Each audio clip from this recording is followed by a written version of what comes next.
This is Tony, and this is episode 25, the last episode of the year. And we'll be back with you after this song on the Tampa Morgue.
What's up? This is Tony, and thank you for listening to the Tampa Morgue.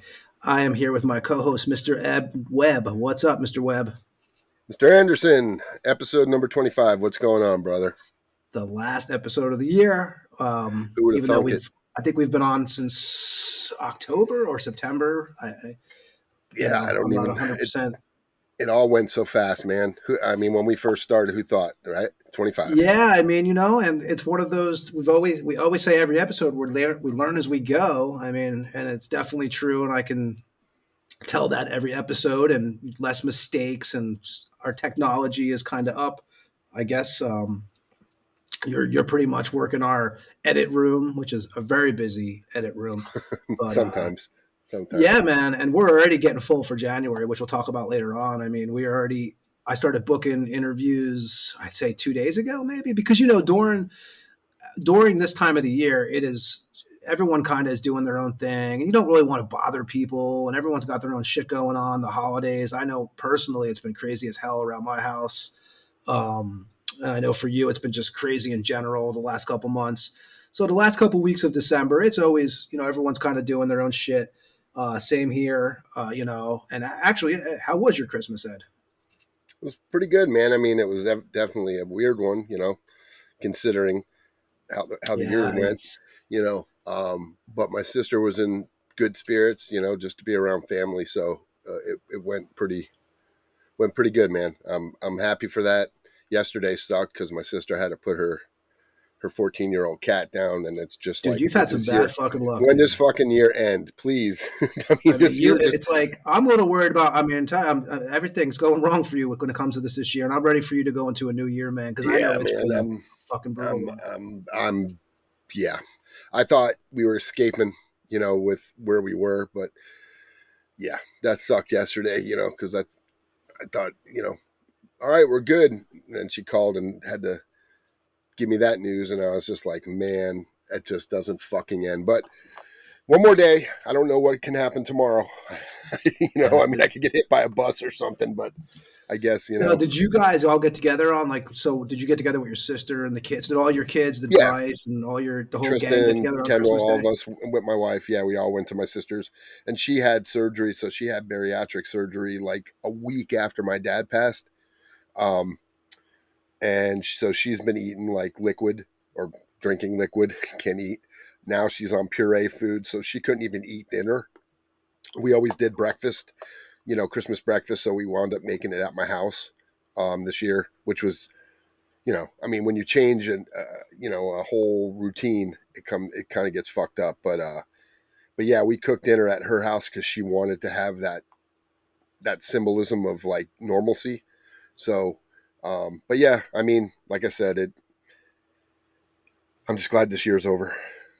Yes, no, I totally feel you on that. We, on my end here, we went to my wife's family's house over in Utena, because we're in Lithuania right now, and it is, it's been a lot of snow. Today is just, it's really shitty outside today. It's just rainy and cold.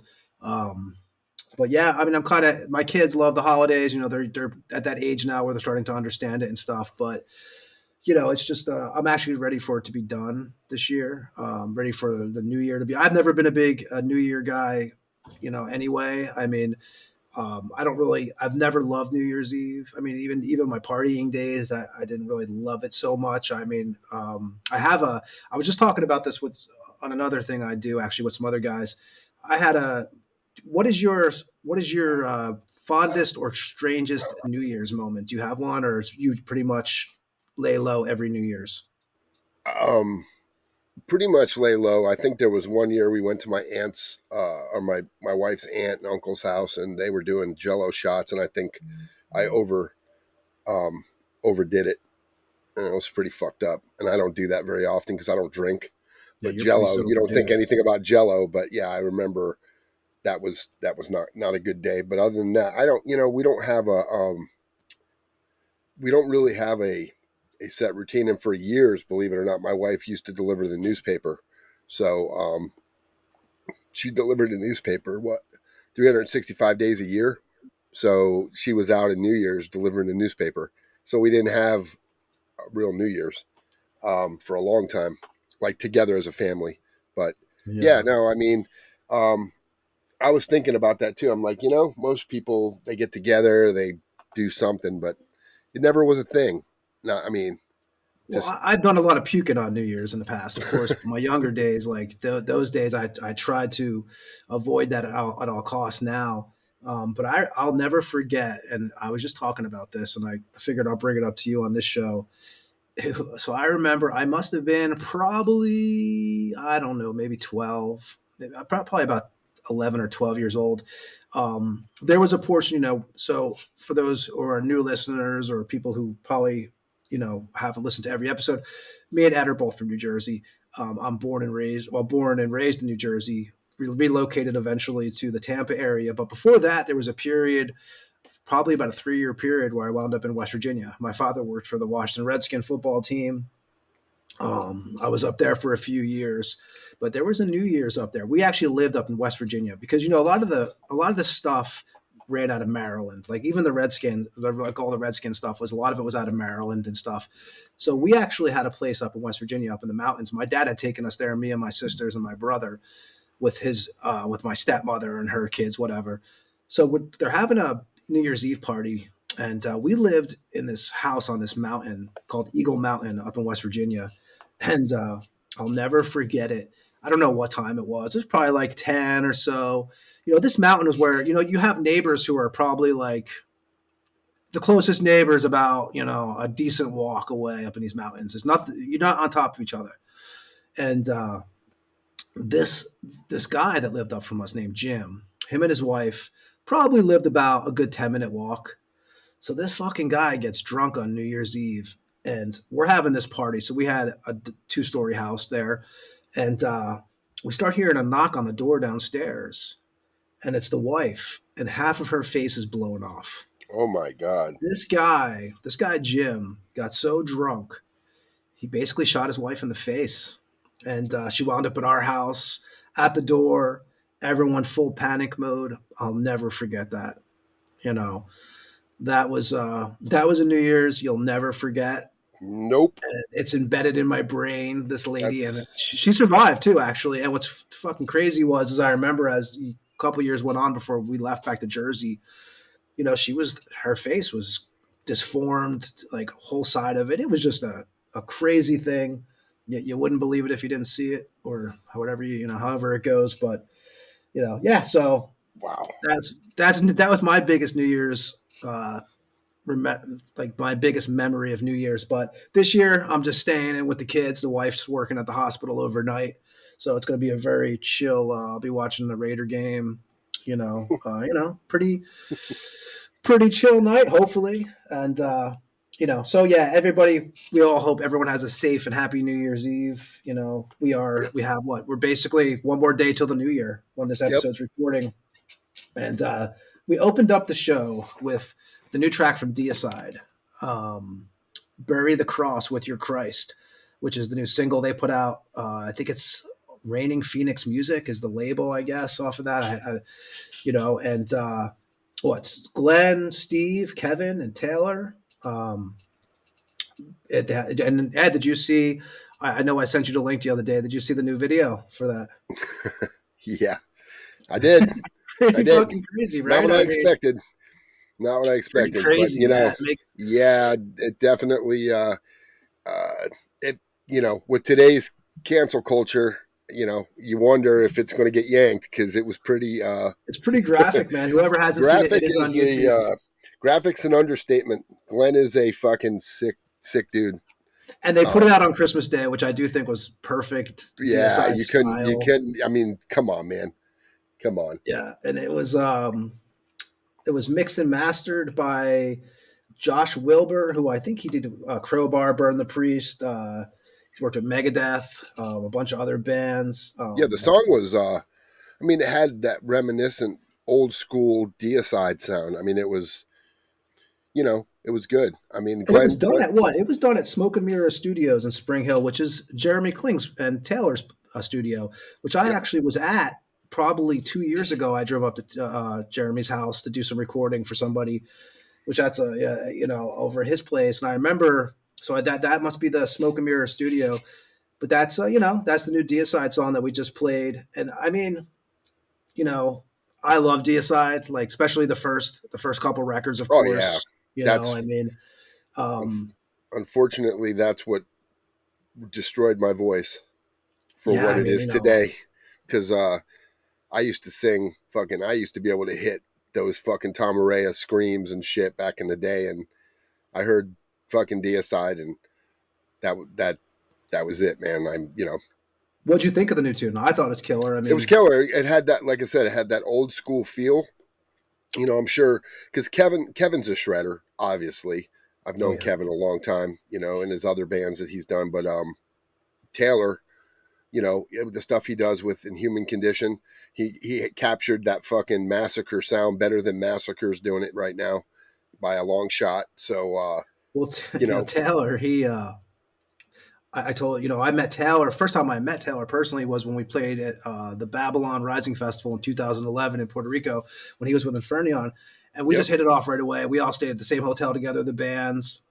He's a great dude, man. Yeah, man. Every time I talk to him, man, he's just such a down to earth dude. Always complimentary, and I'm just like, for a dude who shreds like that, ass off too, right? Yeah. Well, like I said, when he plays in the absence, he has that sound.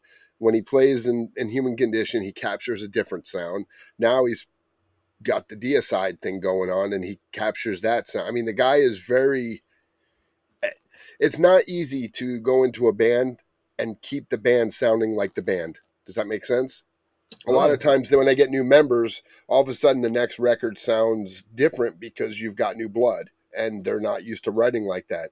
Where Taylor, like I said, that that first Inhuman Condition. Well, all of them, but the first one to me sounded like could have been right after From Beyond with the way the riffs were. You know what I mean? And just I don't know, man. He's just a very moldable dude. It seems like he's very moldable to whatever he's playing, and it's not easy. I mean, and to match, he's a shredder. He looks effortless when he's on stage too, so that makes it even fucking harder as a musician and just not want to take your gear and go sell it. Um, Yeah, their he's a new good. album comes out. What? Do they give a date yet for that? Or I think it's just next month, right? It's coming out in I think January or so. I don't think February. they get. I don't think. I don't know if I saw a date. It might have been the middle of January, um, but yeah, if that's a sign of the new Deicide, that record should be punishing for sure. I was, I got the book finally in the mail. Probably, at my family sent it to me from the States, and everything takes forever to go through customs here. It's a total racket job. It's one of the, I mean, customs. It's such bullshit, man. They try to get you for every fucking thing. But I did Same get thing the, coming into America. yeah, I did get the Scott Burns book, which is, they have some killer stuff in there. It's really, so far, I mean, I've been going through it probably, I think I got it like a week ago and I've been going through it daily. But, some good stuff on Deicide in there too, from the 1990 album, which I mean, if you look at that album, there's so much Tampa, like the photographer even for that album was Tim Hubbard, right? Yep. He did photos for Asheron for the Dose of Everybody. Prison album in 1998. He did photos for Atheist, the Piece of Time album in 1990. Obituary, Cause of Death, and Slowly We Rot band photos for that. I think he did some stuff with Resurrection, Brutality too. Embalmed Existence, Brutality, Hmm. uh, Skeletal Earth. He did for the eulogy for a dying fetus. Yep. Monstrosity and Dark Purity from 99, Malevolent Creations, 10 Commandments in 91, Death's Human in 91, and then Sepultura Arise. The guy, he's another Tampa guy. But the book, was really cool. So far that what the Deicide section was cool, and it basically talks about, well, obviously Amon, which, they changed their name because of the King Diamond and Conspiracy albums came out, and they were also dealing with Roadrunner Records, so they asked them to change the name and stuff. But it was cool because, Scott Burns does a little thing in there, and then Glenn will talk in there, and then, I but know Lee did Scott, something. I know Lee did something in the book too. yeah, there's Doug Sylvia's in there for Skeletal Earth, Yep. which I thought was cool. We played with Doug for a while and Flesh Reaper.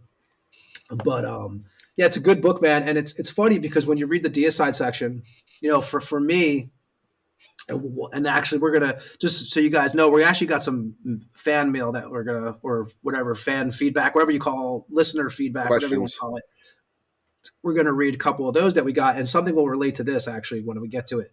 But looking at the 1990 album, it's kind of funny because I was reading Burns, and Scott, and I can't disagree with this. Scott, he said that the most incredible vocal performance he ever witnessed was probably Glenn Benton on that first Deicide record. With the basically to quote him, the split personality, bellows and screams, the vocals, the layering. People just weren't doing that back then. Um, he also said that, which we all kind of heard in the past, that Steve was pretty much the calm dude who you would deal with Steve because he kept everything in focus. Like he was obviously, he was a big writer too, and especially when it came to like the Legion album, he started just writing everything from what I've read. But I think he's the business guy too. Him and Glenn. I think Glenn later on became more the business guy, but I think in the beginning Steve was the one that, um, took care of a lot of that stuff.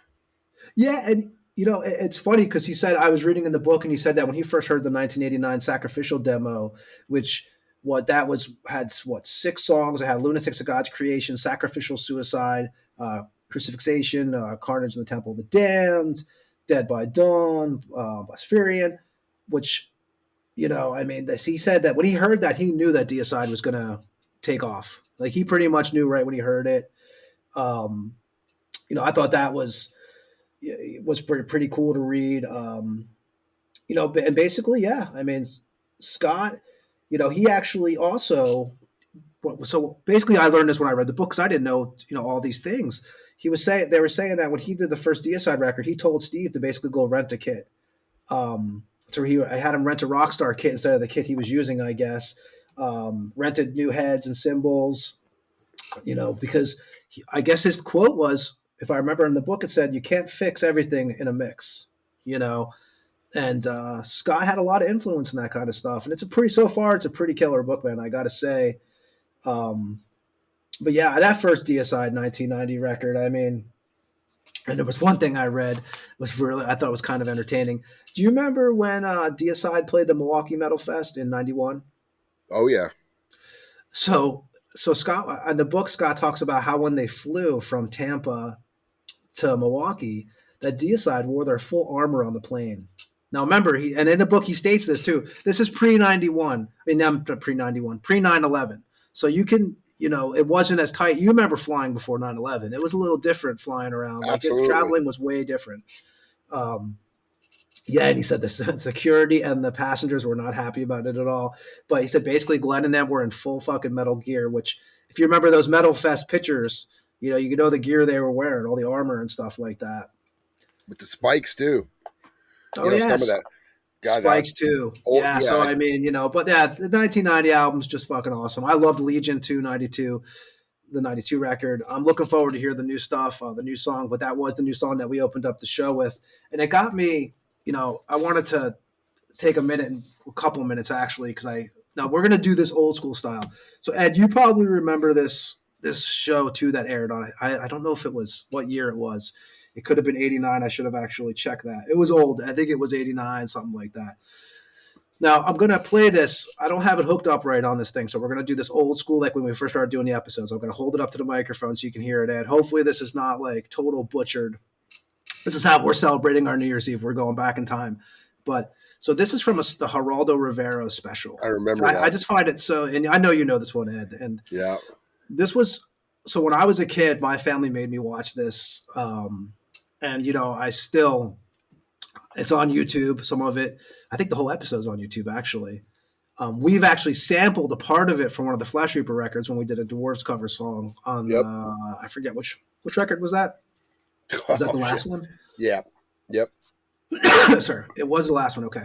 So yeah, but this is a special, and it was basically back when we were, younger. All you would see on TV on these specials like Geraldo, Donahue, Sally Jesse Raphael, all this shit was these basically heavy metal Satanism, blah blah blah. This is Warren way Downey before. This is too. before Deicide. This is like, so it had to be like late '80s, switch maybe even '88. I don't know. But this was a big deal, and I kind of missed this in a way because I know when I was a kid, it added so much magic to the music. Like you just couldn't. You would watch these fucking shows and see these bands that they told you not to listen to, and what was the first thing you did? Ran out and bought the record. Ran out and bought the record. The funny thing about this is, which we'll talk about. I'm gonna play it, and hopefully this. I'll pause it a little bit. But this is from the Geraldo Rivera special. This was like this was a normal thing back then. You remember I think every one of these talk shows always had a heavy metal Satan special, didn't they? Like it was always Seemed part like of, it. yeah, Seemed something like like it. that, right? Yeah. So I'll start it here and I'll pause as we go along. I'll play a couple minutes of it and then we'll move on. But I just thought this was, I had pulled this clip probably last month for a different episode and didn't use it, and then today when I was going over some stuff for today's show, because we're just kind of doing whatever today. This is our last show of the year. We figured we want to get one more show in. We're just going to wing it pretty much for the most part.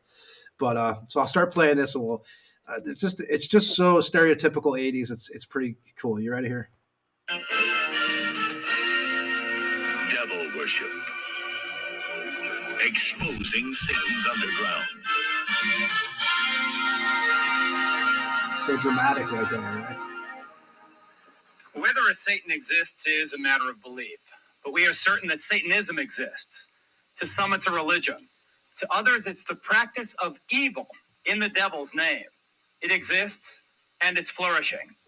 Members of our studio audience tonight will attest to that. They are friends and foes of Satanism, devil worshippers and law enforcers, experts and victims. They'll help us understand this force that exalts evil and darkness. We'll be asking why. Why does it exist? And why does it appeal to so many vulnerable people, especially the young? Now, the very young and the impressionable should definitely not be watching this program tonight. This is not a Halloween fable. Now, Ed, if you remember, didn't Geraldo wasn't he like banging like 5,000 women or some shit like that? Wasn't there like something he got after they found out about him later on in his career? Like he was a sex addict or some shit. Yeah, I think he was. But I also know that I love how he starts that it's a way to worship the devil. You know, he was always so like over the top with that shit, man. If you remember, which like I said, you can find us on YouTube if you dig. As I see it right now, as I'm playing this, you got Ozzy back there because he's live via satellite on this episode. So here I'll keep on playing for a bit here. Is a real life horror story, and it will give small children bad dreams. As for teenagers and their parents, we hope you are watching, because it's teenagers who are most likely to fall under the spell of this jumble of dark, violent. I mean, just think about that shit. You fall under a spell, and in some cases, to be driven into committing terrible deeds. Wait till the bands he mentions.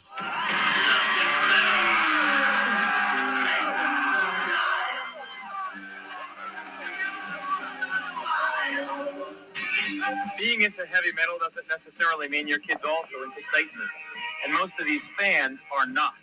But there is an undeniable connection between obsession with the really hard stuff and the occult. The really hard stuff. I mean, and they're playing Motley Crue. Hey, and I love the first the first two Crue records. Shout out the Devil and Too Fast for Love. So nothing against those two records. And you remember Motley Crue, they used the pentagrams on all their old videos and all their old merchandise and stuff.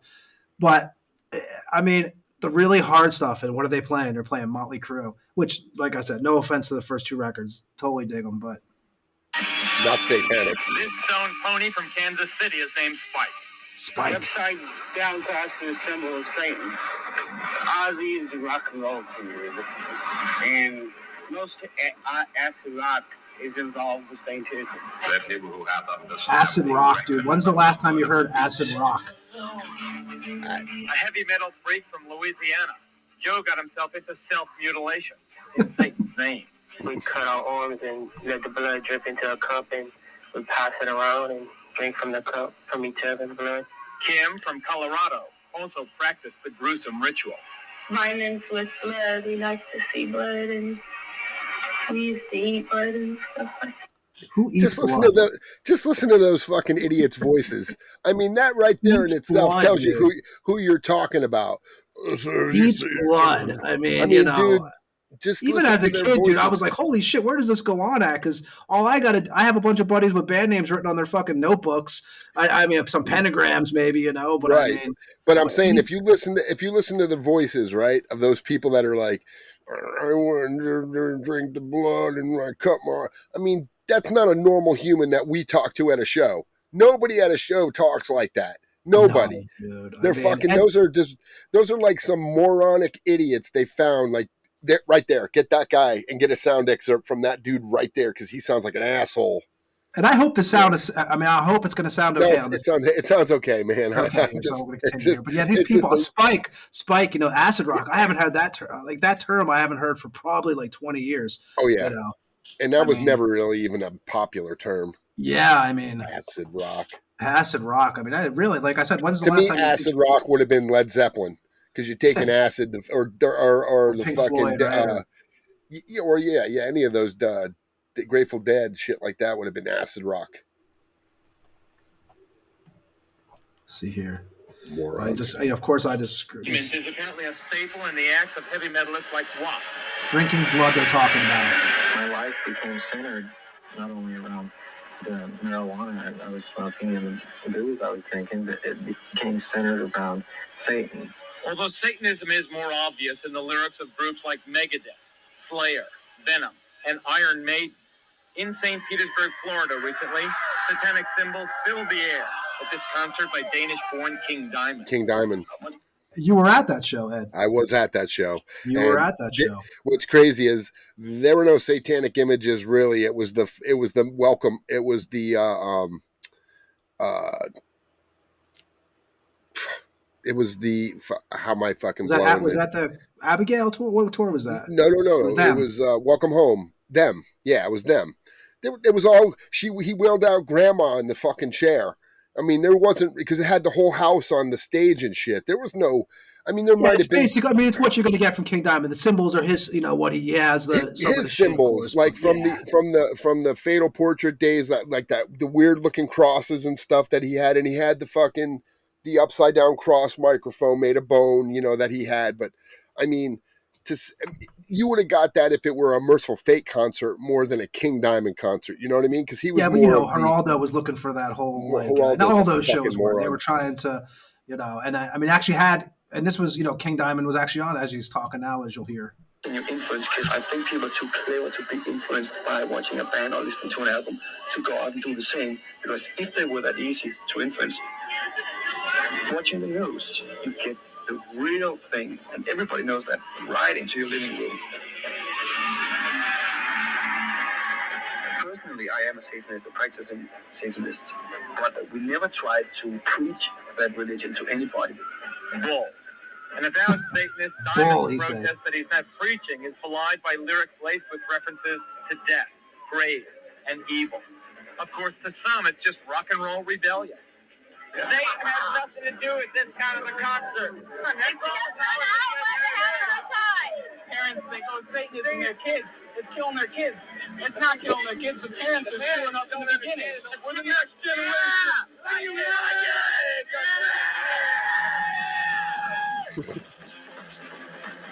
See some Iced Earth shirts there going on. There is no doubt that teenage satanic activity in this country is increasing dramatically. In Bayou Country in southwest Louisiana. So yeah, and that was kind of, like I said, it's totally ghetto how I just hold it up to the speaker or the microphone and played it like that. But that's the kind of show we run here. But yeah, but you know what? It symbolizes exactly where we were in that time. You know what I mean? Because and Geraldo, Morton Downey, I don't know if Sally so Morton Downey Jr., we talked about him last week. He was more on the side. He let the bands on there and hang out. It was more of a.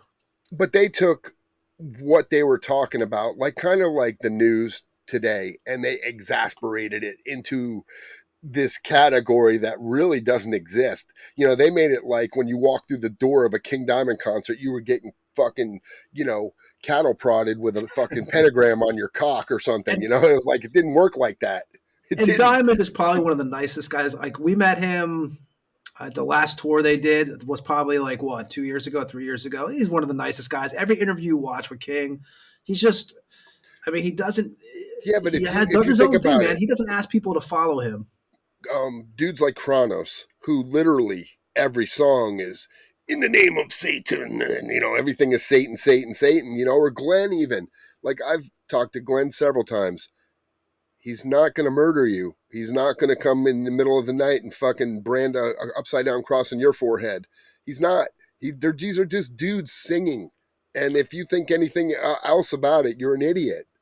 Yeah, and you with Glenn, you're right. And and that, going back to that new video, if people haven't seen it yet, definitely go check it out. If you're easily offended by, let's just say if you if you're not a fan of Terrifier, it's probably gonna in a religious sense, you're probably going to be very, very, very, very offended. That's all I can say. But if you're not, hey, Deicide, those first couple of Deicide records, I gotta say, still to this day, are just some of my favorites. And going back to what Scott was saying in the book, he thinks that Sacrificial Suicide is one of the best written songs ever, the best death metal written songs ever. And I can't disagree with him. And we're going to go old school for a minute. We don't always play tons of music on this show. Sometimes we play one song. Lately, when we do the shows without guests, we play 2 or 3, because, it's we can. We're not making any money off of this show, and, fuck it. But we're going to play some Deicide now from the first record. This is Sacrificial Suicide, a great fucking tune, and we'll be right back with you on the Morgue.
There you go. That was Sacrificial Suicide off the first debut Deicide record.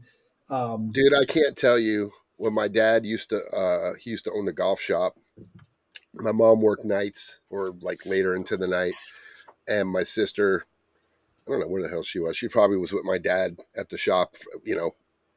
What my mom would drop her off, and I would come home from work. And depending, I played guitar a little, I played bass a lot, but I remember putting that record on and just screaming my head off to those lyrics. And dude, I could literally drive down the road today, put that song on, haven't heard it in a while, and will know every word, fucking correct? word, every scream, everywhere he does the double vocals. I could literally go record it myself and could probably nail it first try, just because it was one of those records. Like I was playing it for Bryce the other day, and he said "Dead by Dawn," and I said, "Yeah, do you know what that song's about?" And he's like, "I don't know." So And Evil Dead. Evil Dead. Yeah, exactly. So, and we talked about it early episode. You remember they had Oblivious to, what was it? Oblivious to Nothing, which evil, became Oblivious to Evil, which was off right. off of the demo. Yeah, I mean they, and honestly, changing the name to Deicide probably worked for them better than Amon would have. It's a great fucking name, I mean, Deicide is just. You remember when they used to put the definition? You get the yes. When I was young, I'm a little younger than you. So when that first record came out, I was probably 14, 13, maybe. Yeah, I was closer to 18, 19. Yeah, 18, so it makes 17, sense. 18. Remember they put the definition of in there, and it was just like killed, like and I was evil. Killed out. I was like, damn. Yeah. I was like, yep. Listen, I remember when I started dating my wife, her grandmother, her family was religious, and I was in Diabolic. And Diabolic, the definition is of evil. And I remember coming in the house where I live now, which was her house, and she sat me down and she was like, "I want to talk to you about your band." And I was just like, she's like, "Yes, I'm looking at," she pulled out and she wrote it down on paper, Diabolic, of evil, blah, blah, and started talking to me. And I'm like, had to explain it to her that it's just a name. It's just like Led Zeppelin, like Ozzy Osbourne. It's just a genre of music. But older people who didn't grow up like we did, like we went through, for us, like Bryce told me last week, I wish I fucking grew up when you did. I'm like, no, you don't, because you'd be old. No, you don't. Enjoy what you got, because you can go back and listen to all that cool shit and still absorb it, and you get to hear new shit. But I understand what he's saying, though, because you don't get to experience it. We got to experience it. Like, that's why when I see some of these guys now, you can see the kids wearing like wearing the old thrash attire from like when we were kids. We didn't. That was just clothes that we had. Like now it's you see a lot of like That the was our British normal knights way of and dressing. We didn't dress to be something. That was just what we wore. naturally progressed into Yeah. it. Yeah. You And, know, it's funny because he was just like, man, I don't know. That time sounded like such a great time. And I'm like, well, when people tell me I'm old, I'm like, yeah, but I saw Cliff Burton and you'll never see Cliff Burton. So, yeah. See, well, and the guys who I we saw saw, Randy well, Rhoads, who we've had on the show, yeah, that always or fascinated me. even something cooler that a lot of people, if you're in the death, I saw Roger Patterson play. Yep. And to me, that guy was a god. Like when I saw him play, I mean, I thought Atheist as a whole, two left-handed guitar players. Kelly was killer, front man. Steve Flynn was a fucking great drummer. They had a great band. They still do. I mean, And you have to obviously give Atheist credit, man, because they weren't like everybody else. When they they first came weren't. out, They they were extreme. They were an yeah, extremer band because they weren't singing about. They were more, as you see with their lyrics, like elemental, like more earthly, worldly kind of. They weren't really they weren't satanic. They weren't singing about that. They were more, they were doing their own thing. I mean, yeah, and Kelly's a great front man. They're a great band, and but seeing Roger Patterson, Cliff Burton, some of the people that in the early days you got to see that are gone. we even Like got to see the Bettons and the Hoffmans play together, but you ain't seeing that again, I don't think. I played I with the mean, Bentons and the Hoffmans like a couple times at your yeah, I club. mean, I got to do your we've said club, a yeah, bunch for of sure. times. I mean, back in the, Yeah, I booked them. I remember, yeah. watching Brian and Eric working on their guitars at the club before they opened up, and just I remember paying Glenn, in the office. I remember all that stuff when we had him at Venom nightclub in St. Pete. It was, but That was a good show, man. That was a yeah, good show. that was a killer show for me. That was like one of those. I don't know how you put it. I mean, like I was a huge Deicide fan as a kid. Like I said, that changed my music listening because I went from what I thought was heavy to like then all of a sudden I learned about the Deicides and the X Hoarders and the stuff in these bands like that. Well, I had a little different than you because we had Aces Records. So when I would walk in and see James Murphy and David Vincent working there, and of course David was like, "You want to pick this record up?" And it was Morbid You Angel, and still can't do his voice deep enough. I know. yeah, you cannot do that. Yeah, I can't do the David Vincent, man. I'm not that good. But he was a cool. Like, listen, people are like, "Oh, David's a dickhead," blah blah blah. Listen, man, I've known David a long fucking time, man, and not one time I've ever talked to that guy has he blown me off, treated me like an asshole. Even when he was in the Jenna Torturers and he wasn't in Morbid Angel, he's always been a nice guy. He's a nice guy. He's approachable. He's not, I mean, a lot of people are approachable as long as, they're not eating and you're, or Yeah, if fucking. someone's eating, don't bother them, man. Let them Like I be can with their remember, families, right, and shit like I can that. remember we played with them at the Ritz or Masquerade, whichever it was, when I was in Eulogy, and I remember they walked off stage, kind of like bands do, before their encore, and it was Eric, Trey, Pete and David, and they walked off, and I remember Eric, and they're just fucking sweating, dude, and I remember looking at Eric, and they had that angry Ed look, like that fucking, they're in that fucking, that mode, that fucking just we're out here crushing. And I remember sitting there watching him, looking at him, and fucking Eric kind of smiled for a second. And I was like, these dudes are badass. And David was like, it was a great show, brother. And then he walks back out on stage and fucking just proceeds to fucking crush through like 3 more songs. And it's just like, I remember that because Yeah. you see them in a position most people will never see them. You know what I mean? And then after the show, they were all very talkative once they got cleaned up and stuff. They're just people, the persona people get the staple and they get put on them. I mean, look at me. I'm fucking Angry Ed. You know That's me. You know me. A lot of people know definitely me. an asshole. For sure. we're For recording. sure. Yeah. Well, I mean, the point is that stigma will follow you if enough people keep, pushing that You propaganda. got to treat people good, man. And I've met people who do not do that in my times with the magazine or even play. I played in bands for over 20 years now, and even as an opening band, most of the time, like you've seen the egos. I've dealt with them. You've dealt with them. We all see it. And What's weird is most of the kids bigger remember that. Let me bands. tell you, I will tell anybody that the way you treat somebody. I know personally, growing up into like, what I've been to with the music for my whole life. You don't forget the littlest things. You don't forget because it's you just remember, especially when you're a kid and you look up to these guys or the bands or which maybe that's your first mistake. Don't meet Um, your heroes. yeah, like it's just if when you do meet the people, you never forget when they're a dick or if they're just you Well, just I could tell you, me and you. I won't mention the name of the person or the band, but remember we were on the cruise and dude was trying to mac on that chick, and then all of a oh sudden yeah, she wound up coming over to you.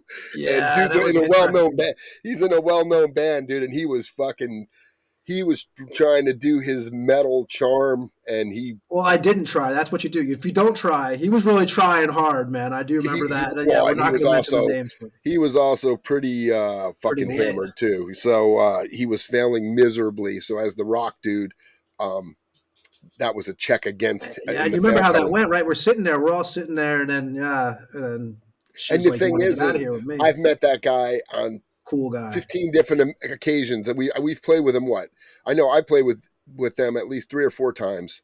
Now people will go back and go look through the bands to see who I'm talking Yeah, about. But yeah. We won't mention it. But he's a great guy, though. Cool guy, talented as fuck, man. But yeah, that was um, a funny evening, But that cruise, that's the thing is with that cruise, you got to see people for.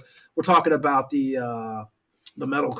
Go ahead, Ed. What is this? 70,000 tons, yeah. Yeah, tons of metal that we Well, went on. but it's just crazy the people you meet. Because remember, me and you were walking, and Dino from Fear Factory was massacre screaming from across the fucking way, dude. And I they do come remember over and that. took a Yeah. picture and signed our shit. And it's like, or when I'm, and I'm not a groupie, dude. You know me. Like I meet a lot of people, but 2 people I dug was Bill Steer and fucking Jeff And Walker. they And when were they awesome, walked up, man. Yeah. they were fucking more than happy to take pictures and hang out and shit. And Well, with us, we were so down to earth that we don't ask them. Hey, we don't. We didn't ask them to sign our shit. We were just kind of like no, it was kind of a hey, is hangout, it cool to kind of just a chill kind of environment. You were, I mean, obviously, you were performing on that cruise too. So I mean, it was a great time. I have to say, man, I don't know how people afford that every year because it was fucking for us. I mean, obviously, it wasn't pricey for us, but I mean, for the average, to get on there, it's expensive as Oh shit. yeah, yep, I mean, I yeah, and remember Tony it's from Jewel Lord. Remember, he was stage working the stage. Yeah, he was a stage. stagehand, which was a great idea because you get to watch the show. Yeah, you got to work, but you get on there and you don't have to deal with the ticket prices. Because I want to say, I don't remember what the tickets are, man, but they're thousands I'm of pretty dollars, sure right? you have to have you can't get your own room, so you have to split a room with somebody, and it's between 800 and 1,000 per person. Yeah, And that's that's doesn't count like gratuities and if you're going to buy your own drinks. Uh, it was an awesome you know, fucking time, though. I mean, I had a oh, great. there is no doubt about it. But the thing about that type of cruise is what you're dealing with for 5 days. You're fucking in for like it's not like a typical cruise where let's go see a comedy show, let's just walk around, you're kind of stuck.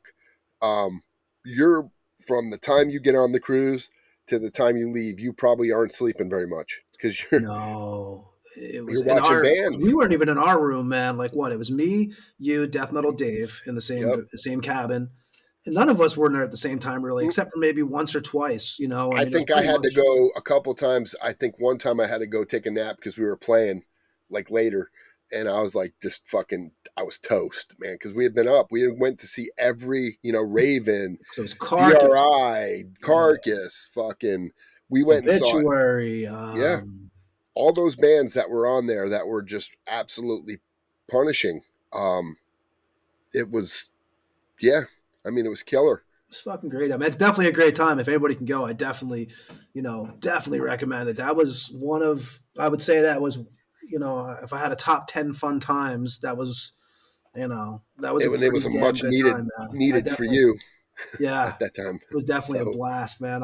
except losing It's the keys. something like I said, I'll never forget that. Especially for me at that time, when I had a bunch of personal shit going on in my life, and it was the perfect time to get out of town for a little bit, because I had a lot of shit going on. Yeah, So just make sure that when you deboard the boat, that you have everything. I forgot you remember that? Me and Ed, we got up. So basically you have to get up early to get out of the boat. So we did that whole thing. We got up early, got to the boat exit and shit, and in line for a while. And then what happened, Ed? We get out to your car and there's no car keys. Yes. Yeah, I locked them in the trunk too, the spare pair right before we left. And we couldn't get in there, and we had to wait for the car open, the locksmith, while we watched everybody that was on the boat behind us leave. We were stuck there. Yeah, And what's funny, I remember we saw fucking Rick and Mikey were just getting way down the line. We were like, ha ha, and they probably got out of there first after because we had to wait for a locksmith. Everybody that was behind us got out of there before us, but it was worth it. It was a great time, and I would, like I said, definitely recommend the cruise if anybody can go on it. And Ed, we have a few, which I'm going to read here. So we have, let me see here. Let me get my shit together here on this last show of the year. Last show of the year. You said get your shit together. Yeah, let me get my. I decided to do it while I'm on here now. But so we got some. The last couple of weeks, we've gotten some mail from some listeners. So I'm going to read a few of them, and we'll just answer them. I think there's 4 here that I'm going to read. And if anybody wants to message us any questions for the show, we're going to start reading them on here. When we have guests, it's been kind of crazy the last couple months. So, but you just you can DM us on the Instagram, the questions, or you can send them to us at the Tampa Morgue at gmail.com. So let me see here. I'm going to read the first one is from Mike K. It's from St. Louis. You have mentioned booking shows in the early 2000s. What was the experience like, and what issues with bands? So that would kind of go towards me, that one, I guess, because I did book shows for a while. The local bands could be just as much of a pain in the ass as the national bands. You see a lot of egos and stuff like that. You see a lot of, I don't know how many, Ed, you were around the club a lot back then when we were booking shows. It was, you dealt with some real Venom. tools. Yeah, I played Venom, God, 4 or 5 times, I want to say, or more. You played there. I remember a few times, definitely, and it was a fun place. It was a great club, but we did have some local bands. Like we had bands. I'm not really going to mention any names because I don't really, I don't really want to go that route. But we had bands who people who felt that they deserved to be paid as if they were Metallica. Oh yeah, we had that always. We had bands that would ask to be on these big national shows and then try to hold us not literally strong arm you for cash. Strong armors for cash at the end, that like $500, $600, which they basically the deal was, hey man, we got to pay this national, because I know national bands, and we didn't have a liquor license, we were a beer and wine, so we would tell them, hey, you could play this gig, but we can't pay what we'd usually pay you or this and that for this gig, because we got to pay this opener $3,000 or $4,000, which, if anybody knows the metal bands, that's pretty much an average price for some of the bigger bands, to bring them to your venue. And when you're not selling liquor, good luck trying to make that fucking guarantee, because it's a bitch. Oh man. But we had bands do that. We had a lot of, do you remember 2000? You're thinking 2000, 2001. There was a lot of dopey stuff going on, like bands who dressed like Dr. Seuss characters, wore contact lenses, like Michael Jackson's Thriller lenses, or there was one band. I'm not going to mention. They rented a limo they were getting signed by this a fucking nothing bullshit label. Like, we've all done that. Hey, all of our bands have dealt with some shitty labels, so that's nothing. But they tried to dress it up, and they rented a limo and pulled up to the venue, and there was 15 fucking people there to the show, and I remember that kind of horse shit. You always had your talking about too. Yeah, you had your bands that thought they were Marilyn Manson, and bands like that, and a lot of that shit going on there. You dealt with that, but there was a lot of good times, man. You had a lot of cool bands, a lot of bands that were really hardworking local bands, man.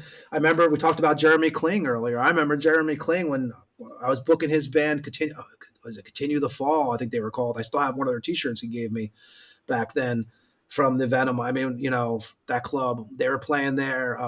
We had a lot of bands. We had We had the Murder Junkies play there, which we've talked about that show in the Oh my past. That was like a goodness. bunch of stabbings at that show. We had Deicide play there, Christian, Cattle Decapitation, Malevolent Creation, the James Murphy benefit show we did there, which we put on through the River Rag magazine, which, you I know, wish I would have played that show. yeah, that was a weird, and I get it now. There was a lot of shit behind a lot of that. Like, there was that was a kind of a hectic day for me because I'm the one that booked that show, and it was just kind of hectic. But I always say, like, the one hero of that show was Terry Butler. They did when he was with 6 Feet Under, because 6 Feet Under played that show, and Terry, totally made sure he donated a bunch of merchandise. The band is, they played for free. So a lot of respect for Terry Butler. But yeah, you dealt with a bunch of shit there. It was a fun club to work at, but none of us made any money. My vehicle got, eventually my vehicle got destroyed outside of it, after all the, we would do the punk shows and they were always crazy. We had like the lower class brats and, who else did we have? We had Michael Graves play there. We had, Oh wow, that's right. I forgot. yeah, we had a shitload of punk bands play there, and stuff. Because that I've had was, I had a punk couple bands, like shows always I said, it played fills up there the that venue, just they don't drink at the bar, so you're not really, but the guarantees are much lower. I had a couple shows there. I fucking exploded almost. A couple. I won't mention the bands, but you remember. Yeah, you played there. You played on the stage with the strip bowl in the middle, right? Because like you remember there was the there's the murder room in the I played back, which both. we already I talked played about that both. We before on the played the show. back room with I lent somebody our gear and then they kicked us off the fucking show after 4 songs. So Oh, yeah, I remember that. yeah. I could bring that guy up and that would be fun, but I won't.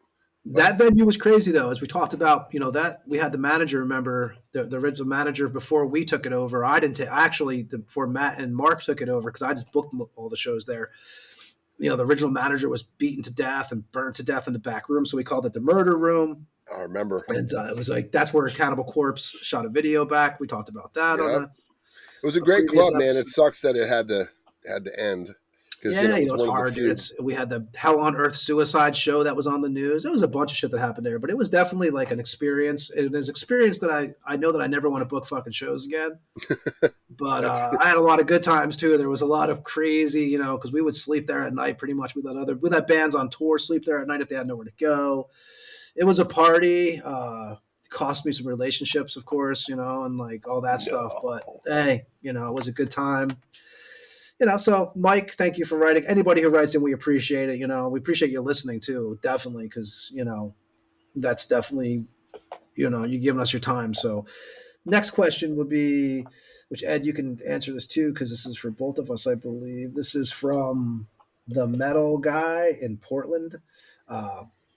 Why does the Tampa Morgue not do live streams or videos? Which you can blame this on me, maybe. Go ahead.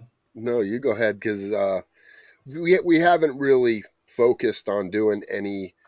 We haven't really focused on doing the video portion of it yet. All of our stuff is recorded video, so we could theoretically release it, later down the line in a catalog or something. But for now, we've just been trying to do kind of like the comment you got on YouTube. I don't know if that's one you're bringing up. No, I didn't. That was a great comment, though, right? So the comment on YouTube that you told me today, in a nutshell, was basically this show reminds him of old school college radio. Just old school, the way it used to be. Where you had like a couple guys just shooting the shit. Which is what I said right from the beginning that I did want was that college because that's what that was our goal, was to have that old school feel. And so to say we won't do it, that's not we've talked about it a bunch of times, and I think if we start to the main problem is you're in Lithuania and I'm here, and a lot of times when we get guests, they don't have headphones or microphones, or they're using their laptops. And there's been a couple of guys that I've had to go in and do some serious editing with the vocals. We have to separate the tracks, and I have to bring their levels up or down, or the podcast would be kind of fucked, for lack of better terms. You guys don't get to see that part of it because it's done on the backside. But the problem is with a video, that's a lot harder to edit in and out. And there's some stuff I've had to cut out of videos, or the audio. Yeah, we've been asked by bands. We will never repeat. We'll never let you know who it is. But we've been asked by bands to take certain things out. They've said just because so, they listen back beforehand. And they're like, oh shit, maybe I shouldn't have said that. And we're totally cool with that, man. Because we get the first thing we don't do is we don't want people to come on here and be controversial or air their dirty laundry. Now, if somebody says something, they can say whatever the fuck they want. Yeah, absolutely. The forum is theirs. If we ask a question and they fucking go off on a tangent, that's on them. We're not asking anybody to come on here. Myself, I could fucking have probably 3 episodes of me airing dirty laundry on here that fucking this podcast would get 10 million views. Because if I told you the shit that I've dealt with in my personal dealings with the bands I've been in and other things, I'm sure people would love to hear that. But to me, that's just bullshit. No, that's stuff that I need to keep behind closed doors, just like me and you dealt with our own stuff in our bands. Airing your dirty laundry out there for people to hear, especially for clicks, is bullshit. And if someone wants to say something, hey, say whatever you want. We're not going to tell you what not to say, all that shit. But we're just not going to try. We're not going to try to lead you there. Now, if it's something we want to ask you, I'll be honest, because we usually bullshit with the guys before the show and after the show, and I will tell them I'll say, hey man, if there's something you don't want us to say, give us the. Don't feel bad telling us you don't want to answer something. It's cool, I mean, whatever. We're gonna ask you. We're not trying. It's just I know the way we do interviews on this show was, we've talked about this, me and Ed, before we started doing this podcast, was I was like, hey man, when I listen to interviews on, all these platforms or whatever, there's a lot of questions that I don't hear asked that I want to ask. So that's basically what I do when I interview them is I try to, I'm not really interested in like what their ideal tour is or what's their favorite song. No, our thing is we historic. I like the whole history aspect. Exactly. That's the thing is we go from ground zero, day one of their career or their life, even, where you find out about them. Like, a lot of times we're like, oh, you learned how to play guitar from your dad who was a piano player and a fucking.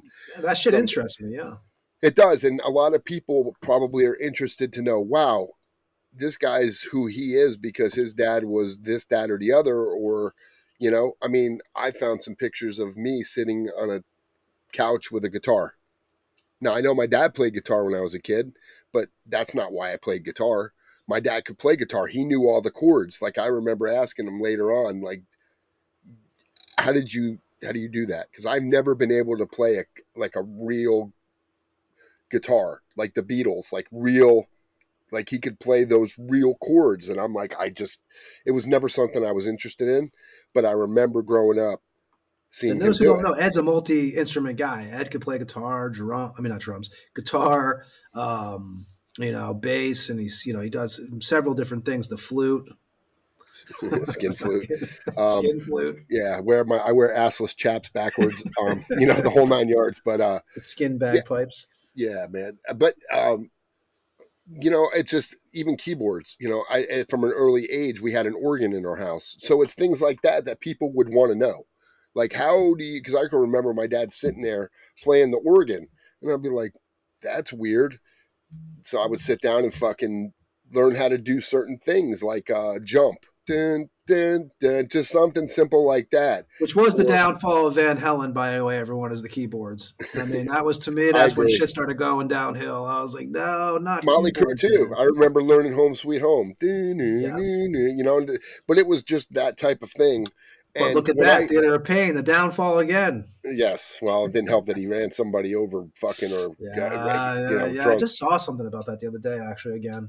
But the point is that if you don't hear that history about somebody, you would never know. And that's what we do. That's what we do in these interviews is we get to the crux of where they started from and what got them to the dance. And, Yeah, that's why, to answer the question, that's why we have not done video form yet, just because we're trying to keep it old school. And That I was a feel pretty like, I'll be long-winded. honest, I know personally, I feel like the people coming on this, there's two different things to it.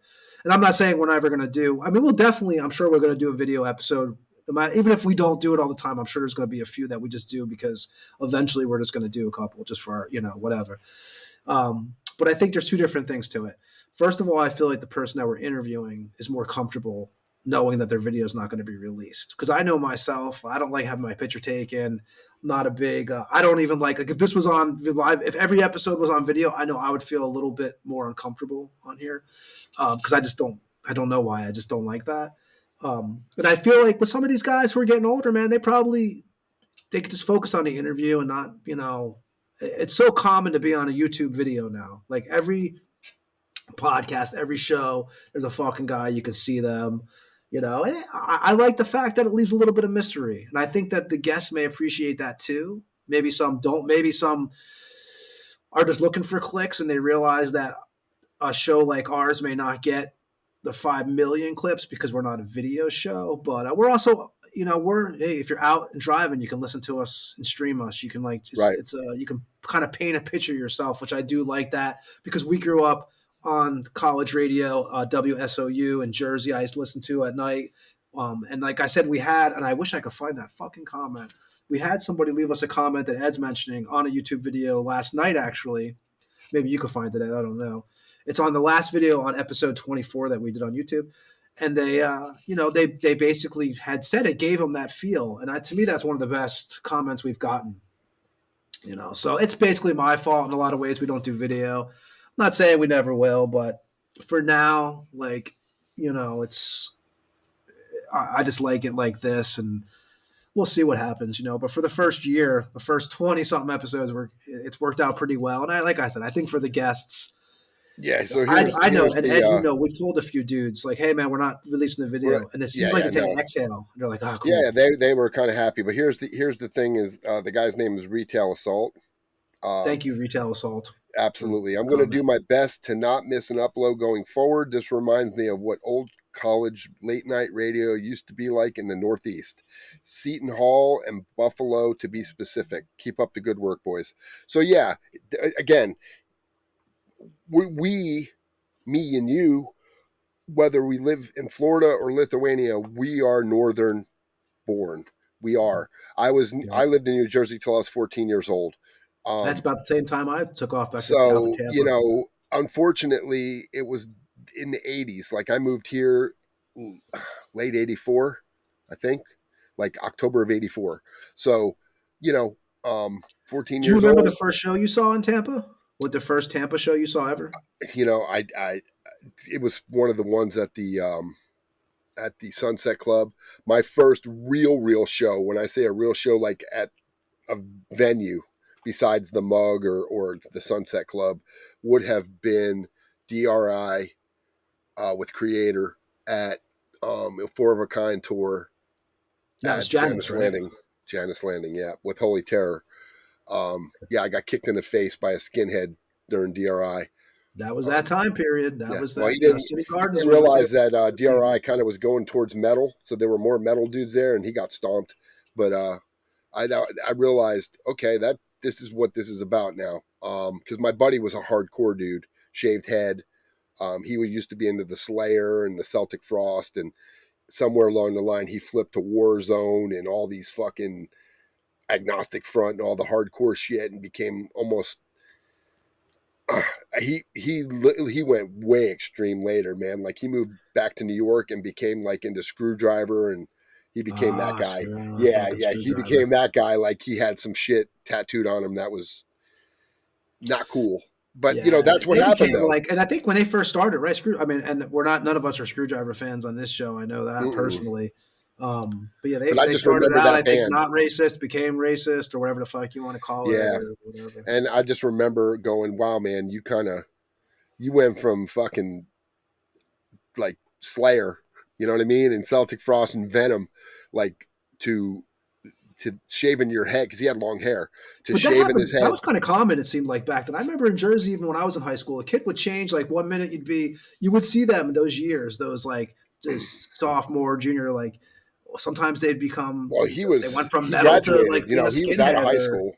He was out of high school, and he went. I remember he was here, and all of a sudden he moved. I heard he moved back to New York, and I heard that he had become extreme. And then one day I was at the castle, and I turned around, and he was standing there, and skinhead and all tattooed up. And I was like, "Wow, man!" And he's like, "Yeah, I went through a phase."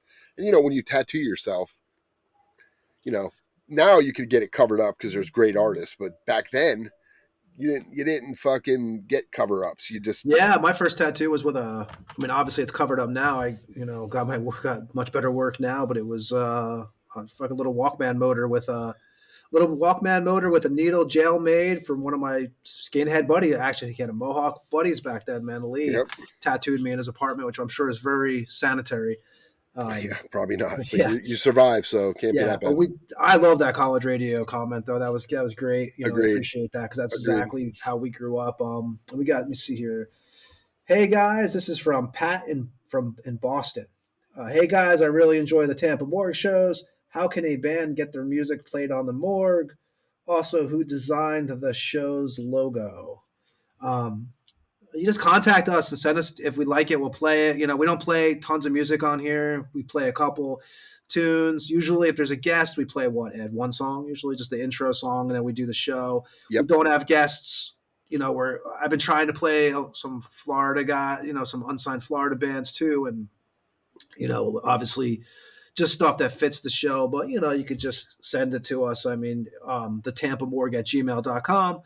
If you do send it to us, maybe add a little bio or a place where we can go find out some information about your band. Because as you could probably tell if you listen to the show, we kind of pay Get attention to descriptive. We get where the descriptive. band's We like from to. Yep. and this kind of shit, man. But it's not a problem. And the logo was done by Ipiot from 5 Milligrams, he's done a bunch of artwork for me and Ed in the past, from Yep. Generic Christ to Flesh he's Reaper. Killer artist, good guy. So yeah, he did the logo for us. Yeah, and Him, our killer. See, I'll ask this one to you, Ed, first, because actually this will be what I mentioned this at the beginning of the show. So this is from Paul in Ohio. Okay, it says, "Greetings, Morgue. What do you guys think is the most epic debut out of the Tampa Bay area?" And I'm gonna what I started the show with and what I said in the beginning of the show. For me, there's so many great debut albums from Tampa bands or Tampa-based area or the Tampa area bands, but I'm going to go with the first Deicide. I can't help it. To me, that's the most that affected me the most. The first Deicide. What about you, Ed? As much as I want to not be on your bandwagon, I have to agree because that's the one that's why I said it first. I figured you're going to be on the same Well, bandwagon. I figured I'd steal the thunder on that one. Like I said, that's the one that sent me down my my rabbit hole of being, I guess, a death metal singer.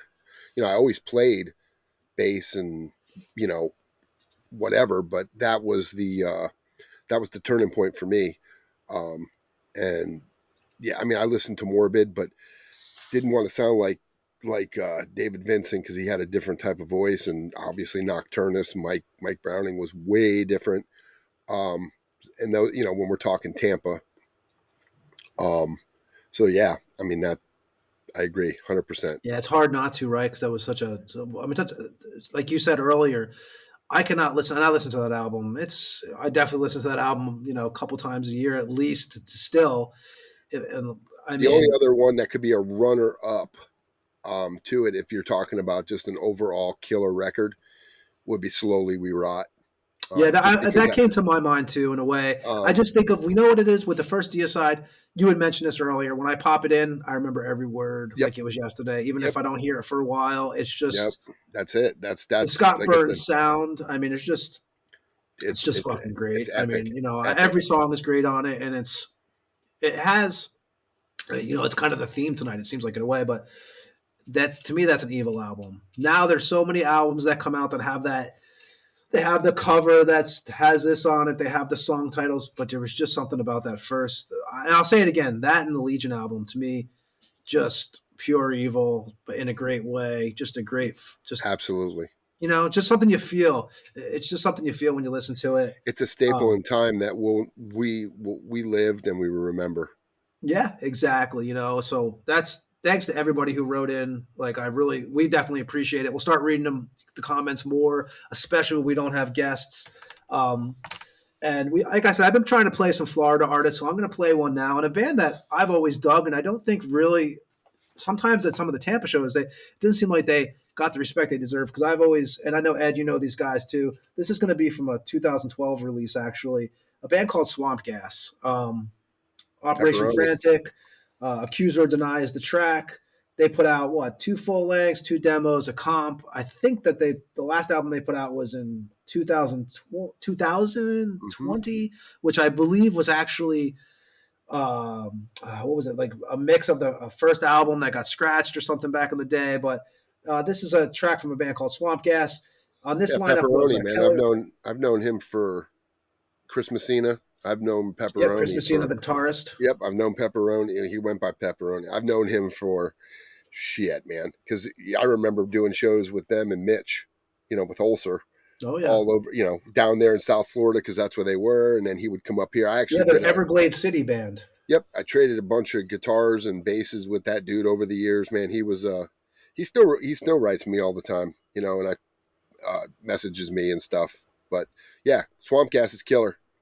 Yeah, you had Kelly Rogers on bass, Rich Perkins on drums, Chris, as you just said, on guitars, and James Brian Johnson on vocals. And yeah, man, so this is Swamp Gas off the album Operation Frantic, and the song is called Accuse or Deny, and we'll be right back after this track on the Morgue.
There you go. That was Swamp Gas on the Tampa Morgue from a 2012 release, Operation Frantic. The song again, Accuse or Deny.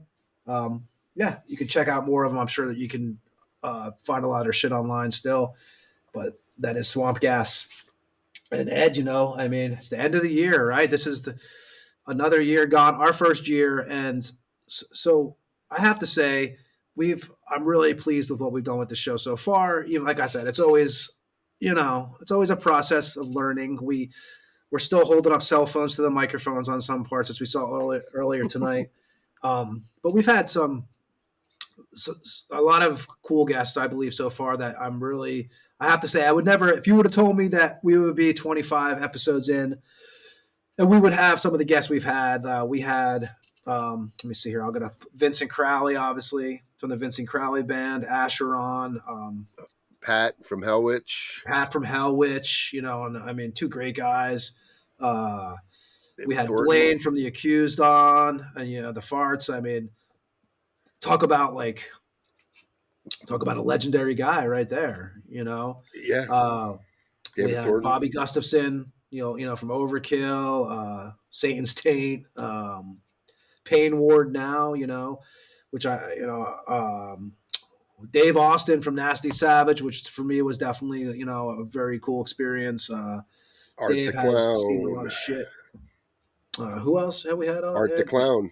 Art the Clown. David Howard Thornton, which was very cool. I mean, we talked to him for like 2 hours. Actually, we talked to him for probably 3 hours, but we put up 2 hours of it. He was great, man. The Count. Great. We had the Count. Count Gore Duvall, which that was off for me. That was definitely like a, and I know a lot of people might not have known who Count Gore was, but I mean, for me and Ed, who grew up on the horror hosts, it's what better way to learn, and you can always find his stuff on YouTube. He was such a nice guy too. On YouTube. Yep, he was a nice guy, and everything was fun. Paul Speckman, which was a fun interview. Yes, it was. We got some guys coming up. Actually, we'll mention that now. We have. So who do we have? We have Alvar from Caveman Cult, Reaper Mancer, and a bunch. He's going to update us on what he's been working on now and stuff. He'll be coming on November 7th. January 7th. No, January. Dude, I don't know what it is, man. And I'm not, and I stay sober for these shows. Like I'm not even smoking pot for the shows. We had one episode I did where I was like, man, I am too stoned on this fucking episode. So yeah, I've been trying to, keeping it clean, man. So like, yeah, my brain still doesn't work. It must be the age. But yes, so January 7th, Ed's the calendar keeper. Yeah, right. We got Dovidus from Luctus and Crypts of Despair, Lithuanian black death metal band, who's definitely killer. They're going to be playing in Chicago in 2024. He's going to talk to us all about that and a bunch of other shit he's got going on also. We have Dave and Carl from the Rods coming on, man, and a legendary band. And what date are they on? Is it the 16th? January 16th they'll be on. Yep. So we're already booked. We're already halfway booked through January, and then we still got some we got another band coming on January too that I don't want to announce until we get the exact date set, but they'll definitely be coming on, and it's old school band for sure. They have a new record coming out. So that we're pretty much we're almost full for January, and there's other stuff we're working on too. Like I said, we pretty much. It's pretty much, I took a couple weeks off of booking and then started doing it 2 days ago. And Ask Ed, we've been like, okay, we got this guy coming on. And you can tell the holidays are over because now people are like, let's go. I'm fucking glad, dude. I'm ready. I have to admit, man, I'm ready. I'm kind of ready for the spring and summer. I'm ready to get back in Tampa for a while. Got some unsolved business to do there, unresolved business. But Ed, so we're going to start doing this thing too. And the great thing about this is, so me and Ed, we pretty much kind of like, we don't like the exact same music. Now we do like the same music a lot. Me and Ed we're very all over the place. Like we can listen to all different styles. There is some things we're not exactly, like I like more of the death and black, and Ed's definitely more acceptable to more of the newer shit, which is good for him, man, because I wish I could be. But Ed, you've been checking out. So basically, like when we do these solo episodes with no guests, we're going to kind of do an Ed pick or something that Ed's been listening to. Whether So Ed, what has been on your player lately? Well, there hasn't been much that came out recently. I do a lot of. I'm working out at the gym 5 to 6 days a week, so I try to if I'm not listening to Joe Rogan, which doesn't get me pumped up. unfortunately. It's fun. I mean, it's a great thing, but when you're in the gym, especially, I just switched pre-workouts, and this new shit is just absolutely amping me up. It's getting ready for pole dancing season. Yeah, man. It's I just ordered a new pair of assless chaps, so it's going to be fucking exciting. I'll take pictures, post them. But I try to go through, and even I go through genres that are on their rock, or because sometimes they don't. Spotify doesn't exactly know what metal is a lot. Like there's some stuff they put in there, and I'm hearing it. It's like, doom, doom, doom, doom, doom, and it sounds like more. Well, there's so many fucking kinds now, right? But because the guy does a voice like all of a sudden it's over some disco fucking, I don't know, fucking EM something. I don't know, man. I'm like, that's not metal, dude. I don't know where you get your fucking shit from, but I try to listen to some stuff, and I inherited my dad's truck. It's a beautiful yeah, F-150. It's nice. You showed me man. that. Very, very cool. 2020 with 3,500 miles on it. Like has no miles. It's like a brand new truck, but he has Sirius that I guess he paid for some time. So when I'm driving it now, instead of hooking the phone up, I go through Ozzy's Boneyard or Hair Nation, and then of course Liquid Metal. Those three. Sometimes I go through. There's a couple other ones that have some heavy shit, but those are the three I bounce between. And Liquid Metal, the problem with them is they take something and they ride its dick so hard that it's like you hear it all the time, and it's like, all right, dude, play. There's so much metal, like death metal, heavy metal you could be playing that's not hair metal.